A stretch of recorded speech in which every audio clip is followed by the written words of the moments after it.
ঢাকা বিশ্ববিদ্যালয় কেন্দ্রীয় ছাত্র সংসদ নির্বাচনে ডাকসুর ইতিহাস গড়ল শিবির সমর্থিত ঐক্যবদ্ধ শিক্ষার্থী জোটের প্রার্থীরা। বিস্তারিত ডেস্ক রিপোর্টে। ঢাকা বিশ্ববিদ্যালয় কেন্দ্রীয় ছাত্র সংসদ নির্বাচনে ডাকসুর ইতিহাস গড়ল শিবির সমর্থিত ঐক্যবদ্ধ শিক্ষার্থী জোটের প্রার্থীরা। 1977 সালে প্রতিষ্ঠা লাভের পর ডাকসু নির্বাচনে অন্তত 5 বার নির্বাচনে অংশ নিলেও এমন সফলতা পাননি সংগঠনটি। 10 সেপ্টেম্বর বুধবার সকাল 8:30টার পর ঢাবির সিনেট ভবনে ডাকসুর প্রধান নির্বাচন কমিশনার অধ্যাপক ডক্টর মোহাম্মদ জসিম উদ্দিন ফলাফল ঘোষণা করেন।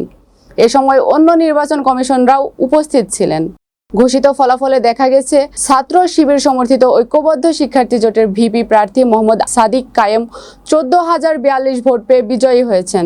তার নিকটতম প্রতিদ্বন্দ্বী ছাত্রদলের আবিদুল ইসলাম খান পেয়েছেন 5,708 ভোট। স্বতন্ত্র প্রার্থী উমামা ফাতেমা পেয়েছেন 3,389 ভোট। আরেক স্বতন্ত্র প্রার্থী শামীম হোসেন পেয়েছেন 3,884 ভোট। জিএস পদে ছাত্র শিবির সমর্থিত ঐক্যবদ্ধ শিক্ষার্থী জোটের প্রার্থী এস.এম. ফরহাদ 10,794 ভোট পেয়ে বিজয়ী হয়েছেন। তার নিকটতম প্রতিদ্বন্দ্বী ছাত্রদল নেতা তানভীর বারী হামিম পেয়েছেন 5,283 ভোট। এবার ডাকসুতে 28টি পদের বিপরীতে প্রার্থী ছিলেন 471 জন।